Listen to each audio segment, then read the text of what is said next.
The Red-Headed League. Chapter 1. Mr. Jabez Wilson. One Saturday morning, I went to visit my friend Sherlock Holmes, but he already had a visitor. His visitor was a large man with a red face, small eyes, and bright red hair. "I see you're busy, Holmes. I'll come back another time," I said. "You came at the perfect time, my dear Watson," said Holmes warmly. "I thought you were busy," I said. "I am busy, very busy," he replied. "I'll wait in the other room," "No," said Holmes, and he turned to the visitor. Dr. Watson helped me in many of my most successful cases, Mr. Wilson. I'm sure he can help me with your case, too." The large gentleman got up from his chair and said, "I'm very pleased to meet you, Dr. Watson." Then we all sat down. "I know you like unusual, difficult cases, Watson, and this case is very unusual. Mr. Wilson, please tell your story to Dr. Watson." Mr. Wilson took an old, dirty newspaper out of his pocket and began looking at the advertisements in it. I watched him carefully. From his clothes, I saw that he was an ordinary British shopkeeper.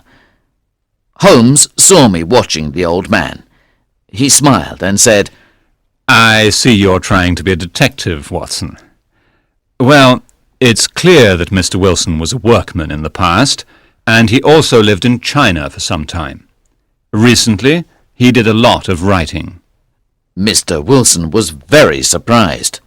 "How do you know all these things, Mr. Holmes?" "You are right. In the past, I was a workman." "Your hands show it, Mr. Wilson," Holmes said. "Your right hand is bigger than your left. You used your right hand a lot." "But how did you know that I wrote a lot recently?" "I looked at the sleeves of your shirt, Mr. Wilson. The material of the right sleeve is much thinner. That shows you were writing at a desk."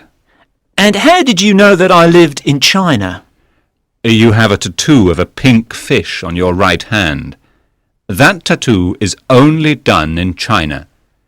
You see, I like studying tattoos. And there is a Chinese coin on your watch chain." Mr. Wilson laughed loudly and said, "At first I thought you were extremely clever, but perhaps it wasn't so difficult after all." Holmes looked at me and said, Sometimes I think that it's better not to explain my methods, dear Watson." He turned to Mr. Wilson and said, "Did you find the advertisement?" "Yes, here it is," he said, pointing to it with his big red finger. It was an advertisement in the Morning Chronicle of 2 months before. The Red-Headed League. Man needed for new job at League. Pay £4 a week. Work office-based. Job only open to people with red hair. Come to Red-Headed League offices, 7 Pope's Court, Fleet Street, London, at 11 o'clock Monday morning. Duncan Ross. "What does it mean?" I said, after reading this strange advertisement twice. Holmes laughed happily. "It's very unusual, Watson, isn't it? And now, Mr. Wilson, please tell us everything about yourself, your home, your work, and this Red-Headed League." "Well, I have a shop below my house at Sekho Square in London. It isn't a very big business, and I don't make much money now. I only have one assistant in the shop. Luckily, he wants to learn the business, so he accepts half pay." "What is your young assistant's name?" asked Holmes. "His name is Vincent Spaulding, but he's not very young. He's an excellent worker, and he can make more money in another shop, but he's happy with me." "It's unusual to have an excellent assistant," said Holmes. "Tell me more about him." "Spaulding loves photography and spends a lot of time in the cellar developing his pictures. He's sometimes in there for hours. But he's a very good worker. Are there any servants in your home? There's a young girl. She cooks and cleans the house. She, Spaulding and I, are the only people in the house. My wife is dead, and I have no children. About 2 months ago, Spaulding came into my office with this newspaper in his hand and said, "I'm sorry, my hair isn't red." I asked him why, and he said, "Well, with red hair I can get an easy job and make a lot of money. Look at this advertisement. The Red-Headed League is a club for men with red hair, and it's offering a job to men with red hair. You should apply for the job. You have bright red hair." I asked him, "What's the pay?" He said, £4 a week, and you can easily continue working here. Well, Mr. Holmes, £200 a year is very useful to me, so I asked Spaulding for more information. He showed me the advertisement and said, "I've heard that the club's money came from a rich American, Sekho Hopkins. He was a strange man with red hair. He died and left all of his money to the Red-Headed League. The money is used to give easy jobs to men with red hair." "But thousands of men have red hair," I said. "I can never get the job." "No, Mr. Wilson," said Spaulding. "The Red-Headed League gives jobs only to people from London. Sekho Hopkins was born in London and he loved this city. Also, only men with bright red hair can get these jobs. The club doesn't accept men with dark red hair or light red hair. You can get the job easily."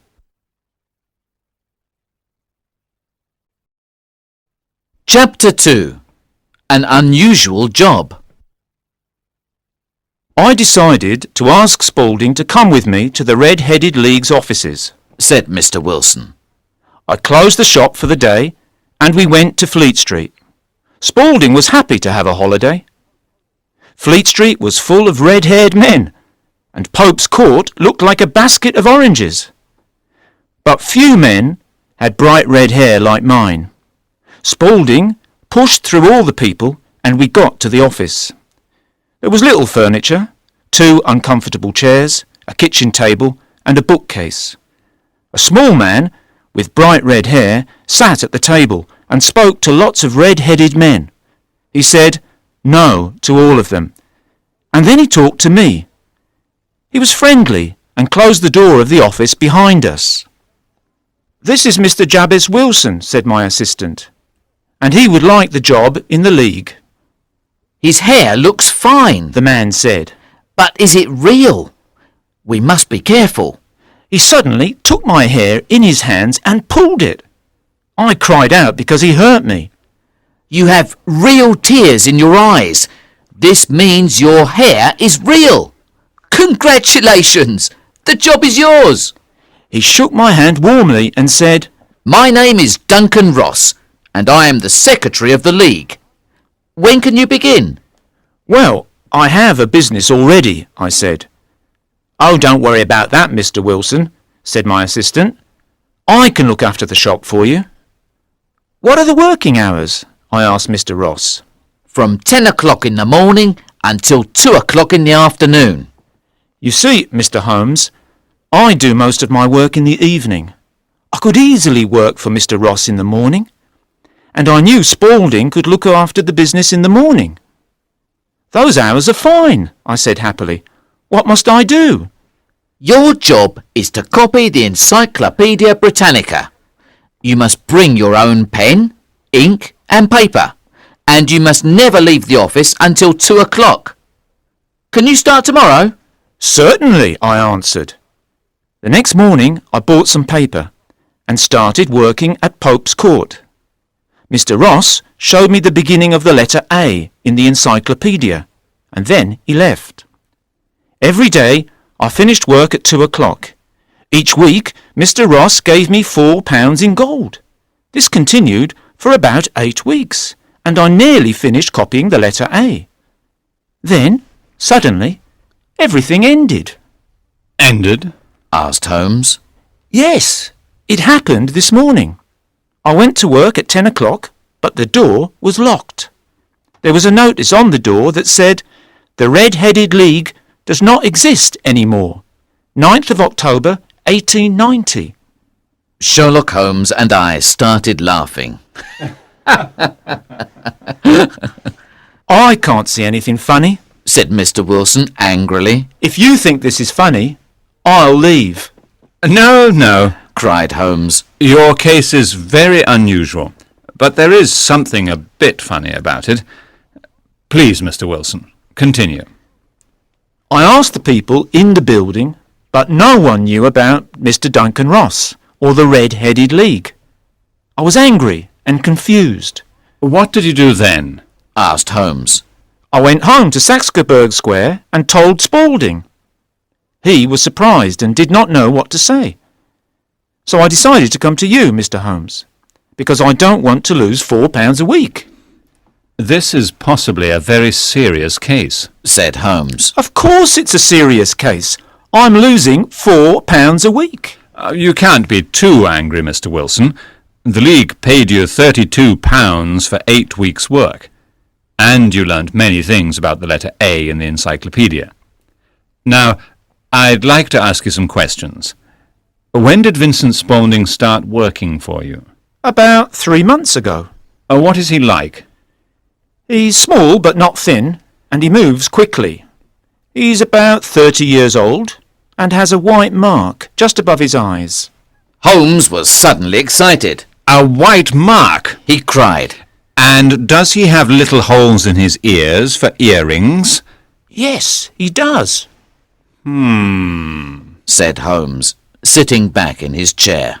Well, Mr. Wilson, I want to think about this case. Today is Saturday. On Monday, I'll have an answer. Chapter 3. Mr. Wilson's Shop. Well, Watson, Said Holmes when our visitor left. what do you think of this strange case? I don't know, Holmes. It's very mysterious and confusing, Yes, I agree. replied Holmes. I must work hard on this case. What are you going to do? I'm going to smoke my pipe. Please don't speak to me for 50 minutes.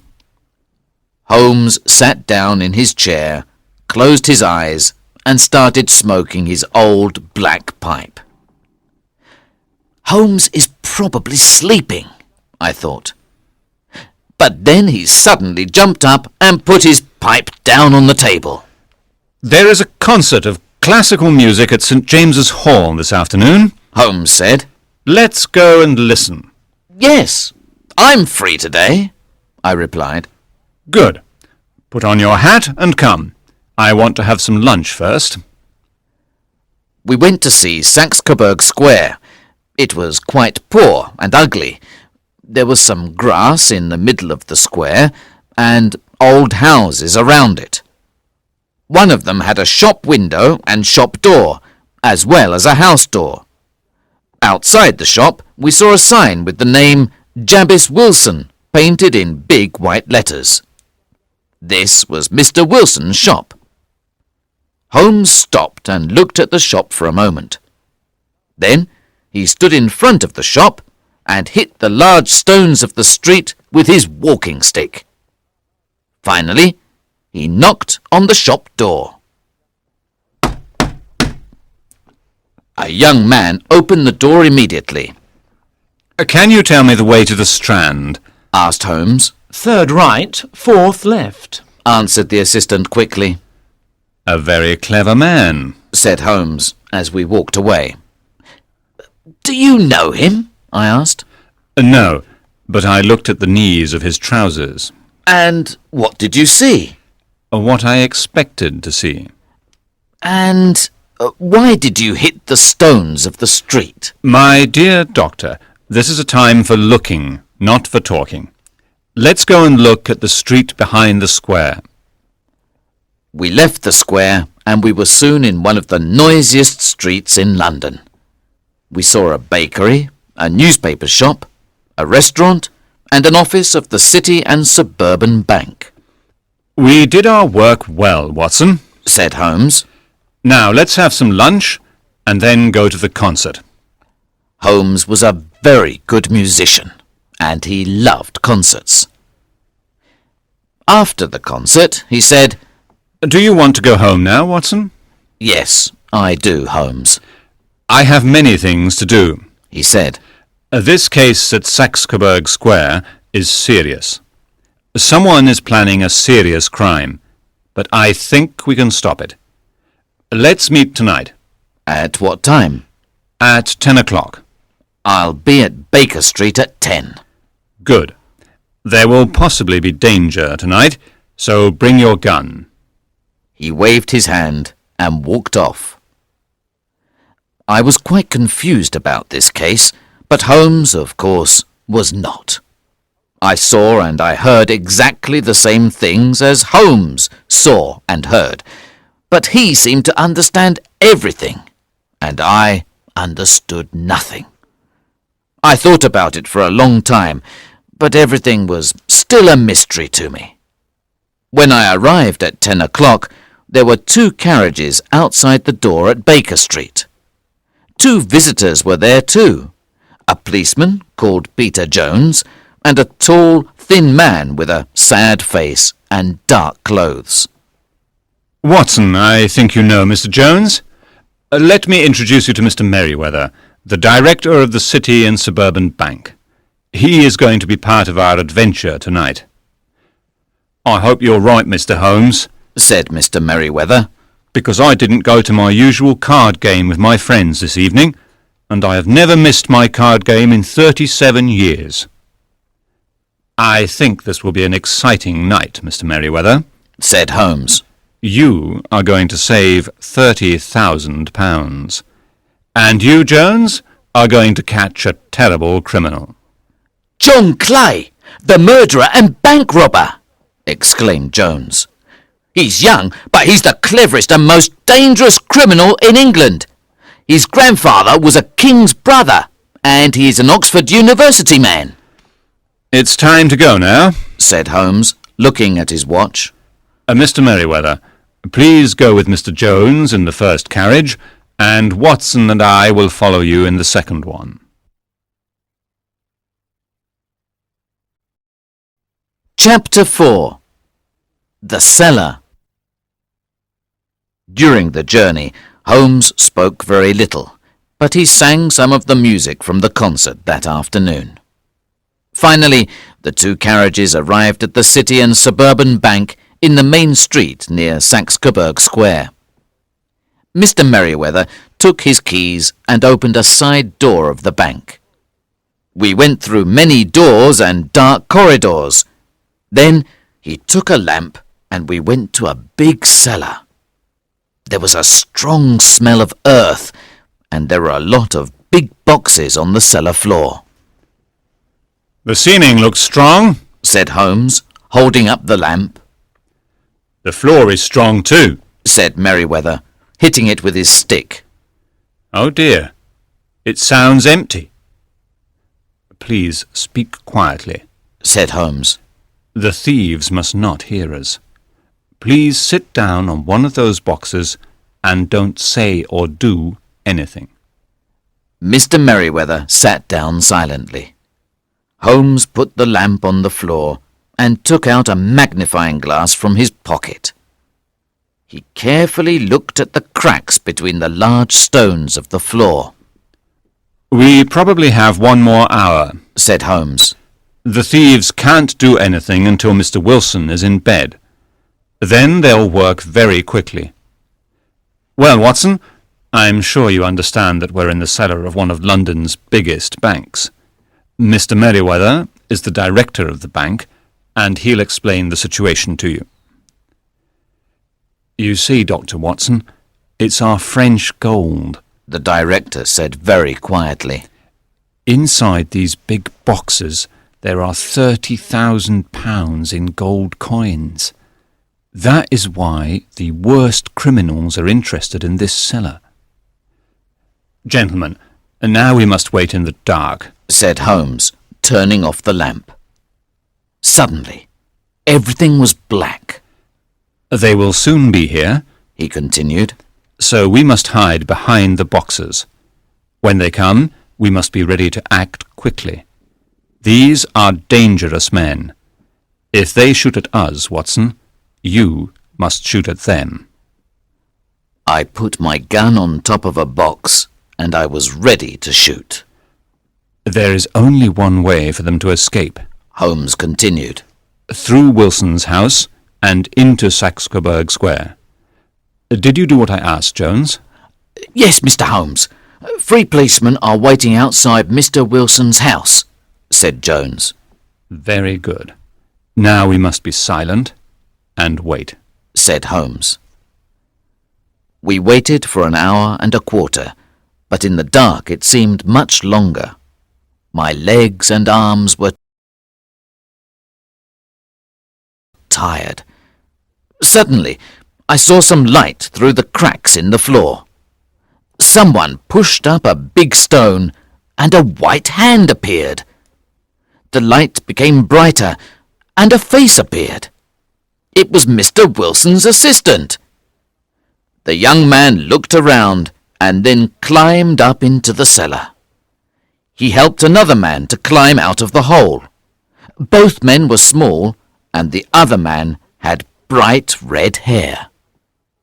Holmes ran forward and caught Mr. Wilson's assistant. "Jump down the hole again, Archie," cried the assistant.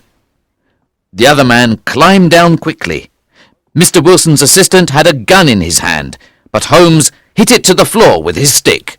You don't have a chance, John Clay, said Holmes. "I know, but my friend escaped." There are 3 policemen waiting for your friend outside Mr. Wilson's house, said Holmes, smiling. "Oh, really? John Clay answered calmly. You did everything perfectly. Well done, Mr. Holmes." Well done to you. Holmes answered. Your idea of the Red-Headed League was new and unusual. Give me your hands, said Jones to Clay. I'm going to put handcuffs on you now. "Don't touch me with your dirty hands," cried Clay. "I am the grandson of a king's brother. You must say 'sir' and 'please' to me." All right, sir, said Jones, smiling. Please come upstairs with me, sir. We can call a carriage, sir, and take you to the police station. "That's better," said Clay. He smiled to the 3 of us and walked away quietly with Jones. I don't know how to thank you, Mr. Holmes, said Mr. Merriweather. This was certainly an exciting night. You stopped one of the biggest bank robberies in history. This was a very interesting case, and I enjoyed it, said Holmes. In the early hours of the morning, Holmes and I returned to Baker Street. You see, Watson, Holmes said, drinking his cup of tea. The reason for the Red-Headed League was very simple. Clay and his friend Duncan Ross wanted to get Mr. Wilson away from his shop for several hours every day. But how did you know that they were planning a bank robbery? I asked. Well, Watson, I thought of the assistant's hobby, photography. We knew that the young man spent a lot of time in the cellar developing his pictures. Mr. Wilson described Vincent Spaulding to me, and I knew immediately that he was John Clay, the famous bank robber. Clay was doing something in Mr. Wilson's cellar. He was in the cellar for several hours a day for many weeks. And what was he doing? He was digging a tunnel to another building. You were surprised when I hit the stones in Saxe-Coburg Square with my stick. Well, I wanted to know if the tunnel was in front of the house or behind it. Then I rang the bell. I didn't go into the shop because I only wanted to see Spaulding's trousers. The knees of his trousers were dirty with brown earth. When I discovered that the City and Suburban Bank was behind Mr. Wilson's house, I suddenly understood everything. But how did you know that the robbery was tonight? I asked him. My dear Watson, They closed the League office because they weren't interested in Mr. Wilson's work anymore. So I knew the tunnel was finished, and they had to use it soon. Saturday night was the best time for them because no one could discover the robbery until Monday morning. So I knew the robbery was tonight. You solved this mysterious case beautifully, Holmes, I said. Thank you, Watson. Well, at least this case wasn't boring.